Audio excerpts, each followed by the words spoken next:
Le 11 novembre 1918, la guerre qui devait mettre fin à toutes les guerres se terminait bien. Que ce ne fut pas la dernière guerre que le monde ait connue. Chaque année depuis, nous faisons une pause à la 11e heure du 11e jour du 11e mois pour exprimer notre reconnaissance envers ceux et celles qui ont servi la cause de la paix et pour honorer leur mémoire. À titre de Canadiens et Canadiennes, nous avons une longue tradition d'assistance à ceux qui sont dans le besoin. De la Première Guerre mondiale jusqu'aux récentes opérations de maintien de la paix et de combat, nous avons convenu qu'il nous incombait d'alléger les souffrances et les conflits.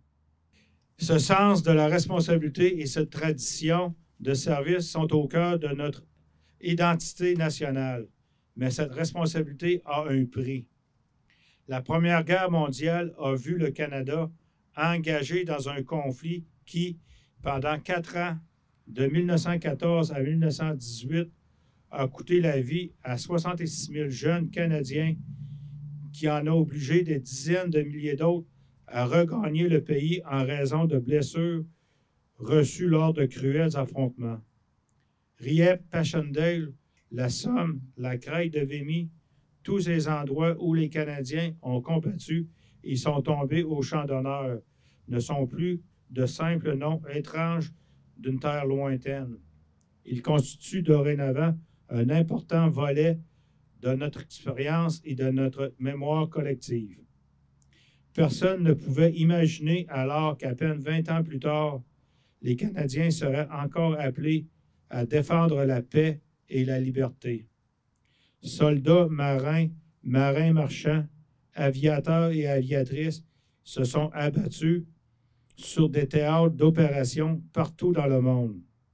Lors des batailles livrées à Dieppe, Hong Kong, dans les eaux de l'Atlantique et dans le ciel de l'Angleterre, les Canadiens ont combattu avec courage et ténacité.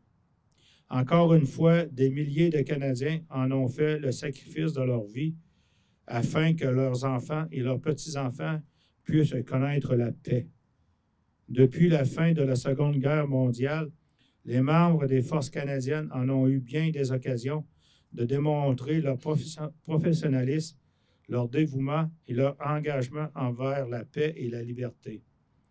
Avec la guerre de Corée, la guerre du Golfe, l'ex-Yougoslavie et récemment le conflit en Afghanistan, les militaires canadiens se sont distingués et ont fait honneur aux forces canadiennes et au Canada. Aujourd'hui, nous souvenons de ceux qui en ont fait le sacrifice suprême et nous rendons hommage à ceux qui ont tout risqué pour défendre nos valeurs. Cette longue et fière tradition d'attachement aux idéaux de la liberté et de la paix se perpétue grâce à notre participation en tant que casque bleu avec les Nations unies dans tous les conflits imaginables et souvent face aux dangers extrêmes. Ces hommes et ces femmes s'acquittent de leurs tâches avec honneur et intégrité en vue de rétablir la paix dans de nombreux pays du globe. Ils ont maintes fois prouvé qu'ils sont dignes de l'héritage laissé par leurs prédécesseurs. Nous avons l'obligation de nous souvenir non seulement de ceux qui nous ont précédés, mais aussi de ceux qui poursuivent encore aujourd'hui ce travail important. En nous rappelant toutes ces personnes, nous n'honorons pas uniquement la mémoire de leur service désintéressé, nous affirmons également l'importance de la paix et de la liberté pour le peuple canadien. Mesdames et messieurs, je vous prie de vous lever pour l'importation de l'hymne national.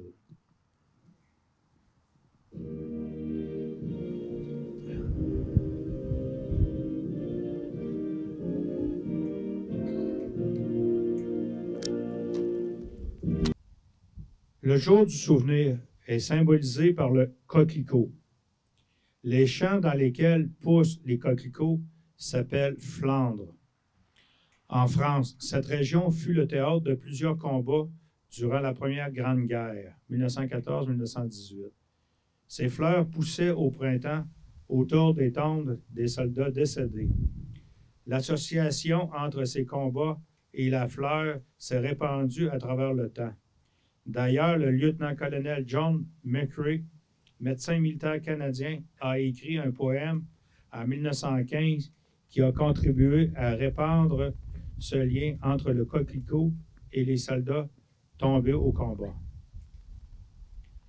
Au champ d'honneur, les coquelicots sont parsemés de lot en lot. Auprès des croix et dans l'espace, les alouettes devenues lasses mêlent leur chant au sifflement des obusiers. Nous sommes morts, nous qui songions à veille encore à nos parents, à nos amis. C'est nous qui reposons ici au champ d'honneur. À vous, jeunes désabusés, à vous de porter leur flamme et de garder au fond de l'âme le goût de vivre en liberté. Acceptez le défi, sinon les coquelicots se faneront au champ d'honneur. J'inviterai M. le diacre Moisan à venir lire la prière.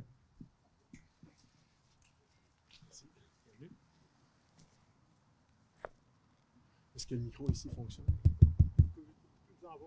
OK. Alors que nous nous réunissons aujourd'hui en ce lieu de mémoire sacré, que ces mots que je partage maintenant soient pour certains les prières de votre cœur, pour d'autres le reflet de vos remerciements sincères, et pour tous que ces mots témoignent de notre devoir de mémoire.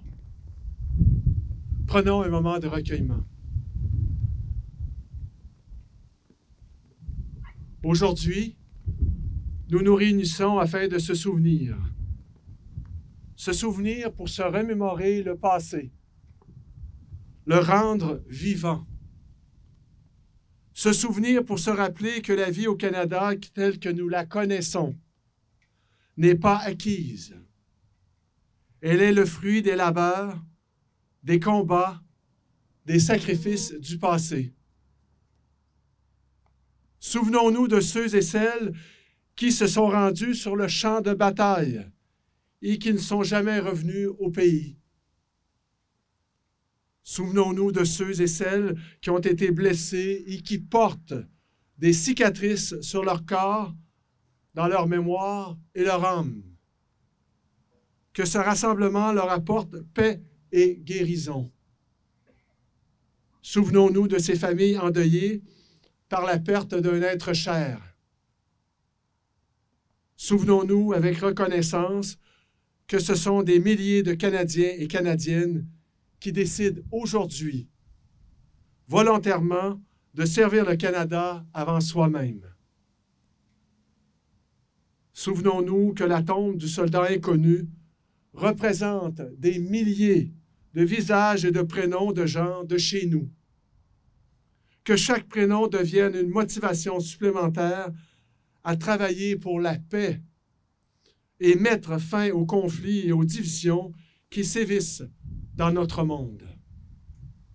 Que nos décisions et nos actions soient investies de courage et des valeurs de paix et d'accueil qui rend possible un vrai dialogue.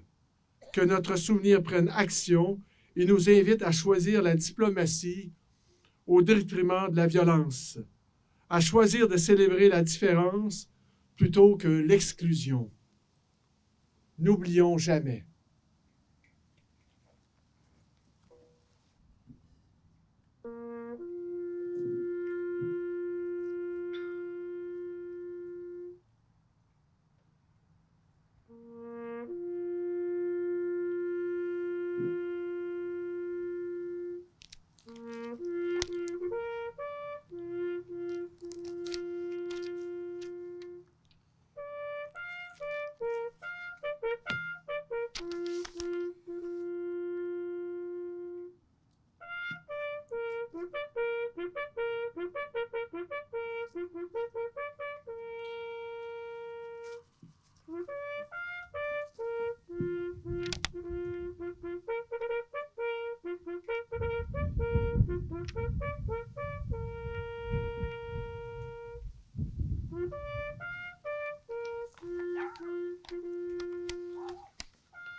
Mesdames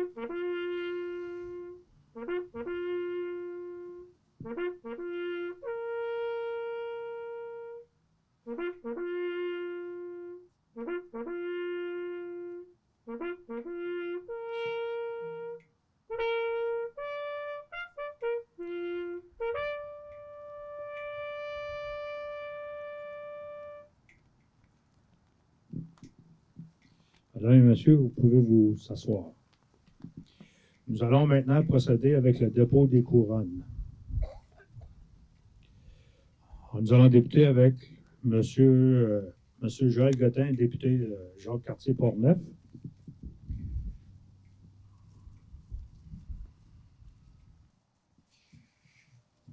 Merci, M. Kelly. Écoutez, en premier lieu, je voudrais remercier le maire de Donnacona. C'est lui qui a eu l'initiative, il y a quelques années, de créer cet événement en l'honneur de nos hommes et de nos femmes qui ont servi notre pays. Alors, M. Léveillé, merci. Vous savez, dans Port-Neuf, Jacques-Cartier, il y a beaucoup de gens qui servent à la Défense nationale. Et aujourd'hui, on prend un moment pour se recueillir et dire merci à nos valeureux militaires, hommes et femmes, qui ont fait de notre Canada ce qu'il est aujourd'hui. Il y a eu un prix à payer. Ils ont donné leur vie pour notre démocratie. J'aimerais les remercier pour le courage et leur loyauté envers notre pays. Soyons fiers de notre pays et soyons fiers d'eux. J'ai également une pensée pour nos hommes et nos femmes qui, encore aujourd'hui, servent notre pays. Si vous regardez dans l'actualité, je pense que c'est important d'avoir des hommes et des femmes qui sont prêts à servir ici comme ailleurs pour la démocratie. Mais également, j'aimerais avoir une pensée pour les gens qui les ont accompagnés, leurs familles. Eux aussi ont contribué beaucoup. Et à eux aussi, on se doit de penser à eux et de les remercier d'avoir partagé avec nous. Souvenons-nous.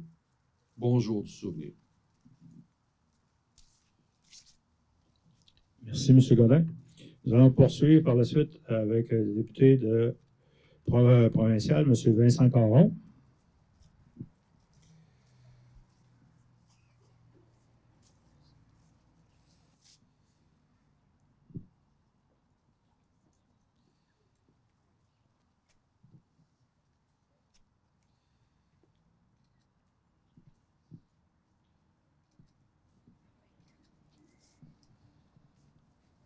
Merci beaucoup. Bonjour à toutes et à tous. Monsieur le maire, j'ai l'occasion de le répéter à chaque année. C'est un moment très émotif pour moi de venir célébrer la mémoire de celles et ceux qui nous ont quittés, celles et ceux qui sont entrés meurtris ou gravement blessés de ces campagnes de guerre à travers le monde. Vous savez que vous parliez tout à l'heure du coquelicot, de ces champs où fleurissent les coquelicots. Je suis moi-même un Flamand, originaire de cette région, et j'ai été bercé par ces paysages où de nombreux mémorials ont fleuri en honneur justement des soldats canadiens qui sont venus prêter main forte aux Alliés, en tant qu'alliés, durant notamment la guerre 39-45. Alors, j'ai aussi toujours en mémoire la photo de mon grand-père qui est parti à la guerre, qui a été fait prisonnier, qui est rentré des camps de concentration lui aussi complètement meurtri, qui n'a pas survécu finalement à ces moments de torture extrêmes. Hier, nous étions avec le député Godin à l'Estacade à Saint-Raymond et on fêtait l'anniversaire de deux personnes qui avaient 100 ans et on se disait ils ont vu passer toute une série de choses dans leur vie. Et puis, ce qu'on peut déplorer aujourd'hui, c'est que, malheureusement, au nom, bien souvent, de fanatisme religieux, eh bien, il y a toujours des guerres qui perdurent de par le monde. On voit actuellement ce qui se passe en Palestine et puis en Israël, et on le déplore. Et par chance, est-ce qu'il faut dire par chance, mais on a des soldats qui vont prêter main forte pour essayer de rétablir cette paix qu'on espère tous. Alors, Monsieur le maire, je joins ma parole à celle de Joël Gaudin pour vous remercier d'avoir pris cette initiative et qu'on puisse célébrer au moins une fois par an la mémoire de tous ces soldats, mais aussi de saluer tout le mérite et l'engagement que déploient nos militaires tout au long de l'année ici au Canada. Alors encore une fois, souvenons-nous, n'oublions jamais, et puis le mieux qu'on puisse faire dans tout ça, eh bien, c'est d'espérer que ce soit la paix qui règne un jour. Alors merci, et puis encore une fois, bravo pour cet bel hommage que vous rendez. Merci, Monsieur le maire.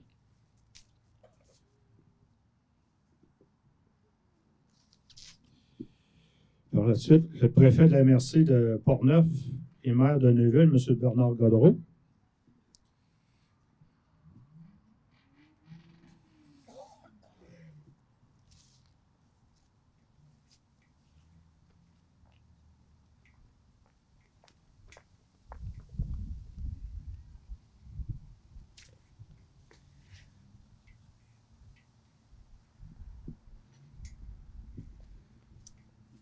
Merci, M. Gallet. Honorable vétéran, honorable soldat, chers cadets, honorables membres des mesures d'urgence, que ce soit les membres de la Sûreté du Québec, la garde côtière, les pompiers volontaires, les contrôleurs routiers, l'ensemble des partenaires. Vous savez, la période de l'année du mois de novembre est une période importante, mais nous devons nous souvenir de vos sacrifices, de vos engagements tout au long de l'année. Vous savez, l'excellence des forces armées canadiennes ne se limite pas uniquement sur les champs de bataille. Hommes et femmes sont régulièrement appelés, interpellés pour soutenir, pour assister, pour venir en secours à des citoyennes et citoyens du Canada et même du monde entier. Et sans aucune hésitation, vous laissez parents, conjoints, conjointes, enfants, amis, évidemment, pour l'engagement dans lequel vous vous êtes portés fièrement volontaires. Aujourd'hui, nous devons nous souvenir de celles et ceux qui ont fait le sacrifice ultime, mais également nous rappeler de leurs conjoints, conjointes, enfants, amis, parents et proches. N'oublions jamais et soyons fiers de vos engagements et de vos efforts, chers Canadiens. Merci.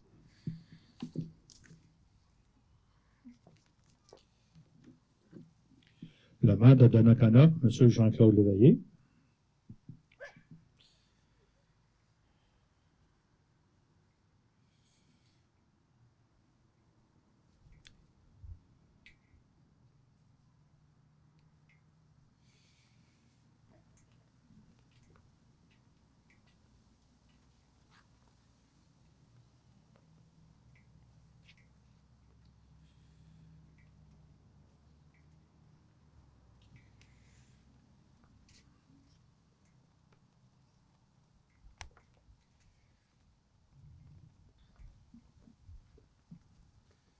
Merci.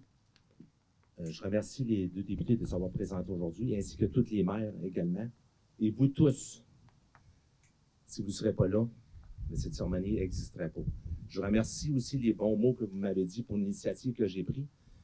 Mais je dois remercier une personne en particulier. C'est M. Sylvain Germain. À l'époque, il était maire. Et c'est lui qui m'a donné l'autorisation de faire ce monument à cette cérémonie.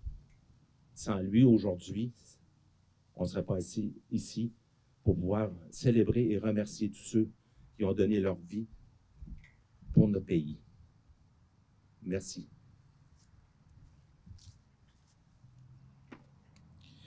Maire de la ville de Portneuf, M. Mario Alain.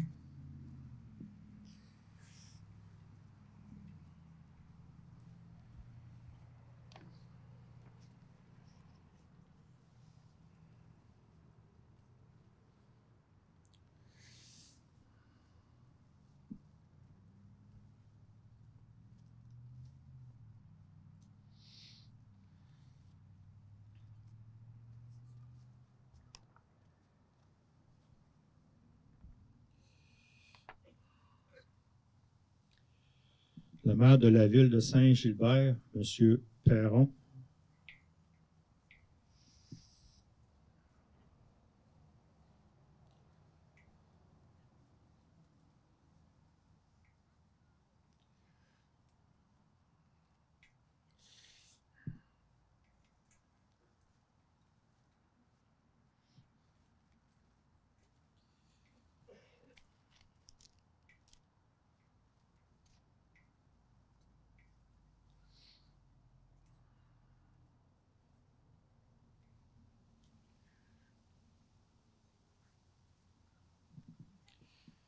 Représentant de l'Association nationale des retraités fédéraux, section Québec, M.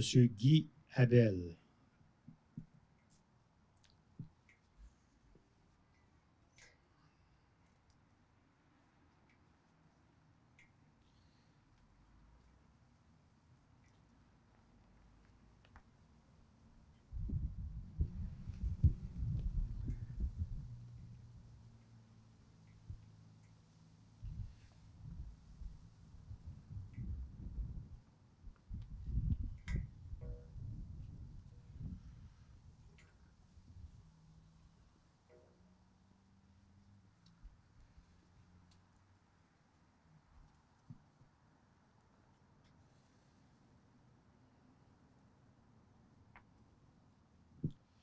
Représentant de la Sûreté du Québec, M. Jean Couture.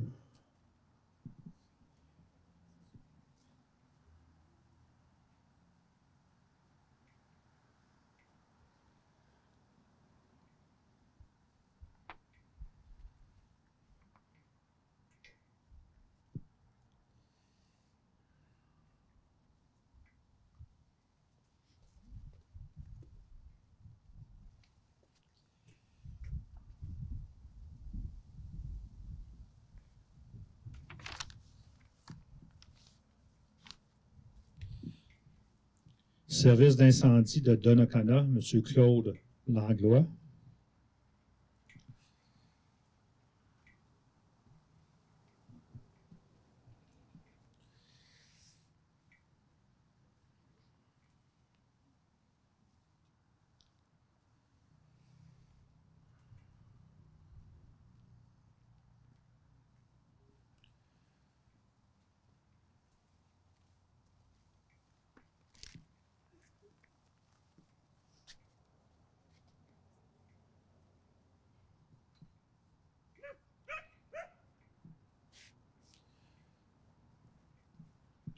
Regroupement du Royal 22e Régiment, M. Simon Arbour.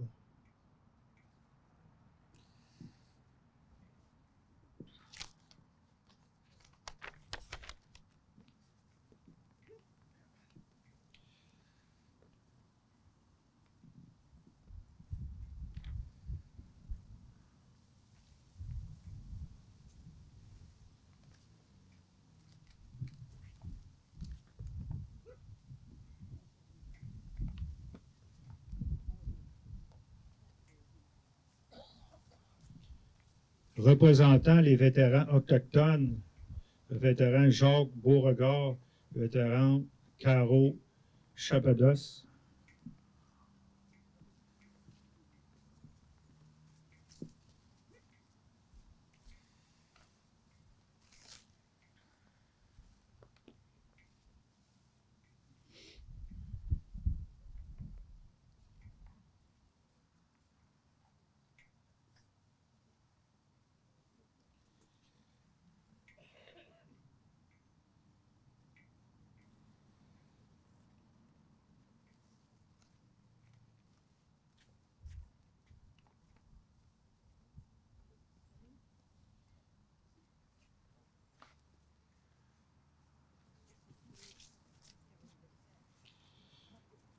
Représentant les vétérans Nouvelle Génération, le vétéran Steve Lessard, accompagné de Mme Josée Cahouette.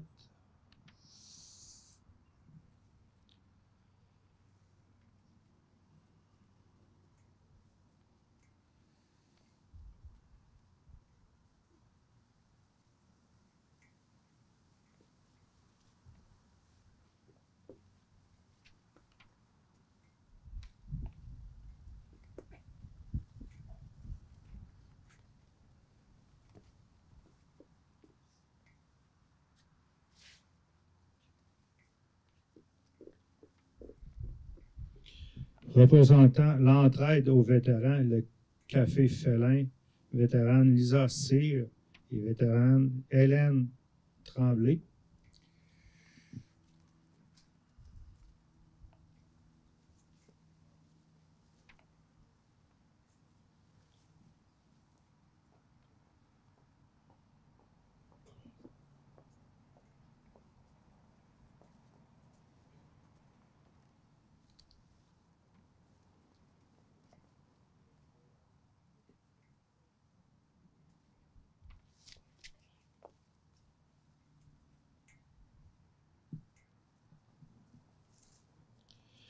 Représentant les militaires, vétéran Philippe Gignac, vétéran Éric Aspiro.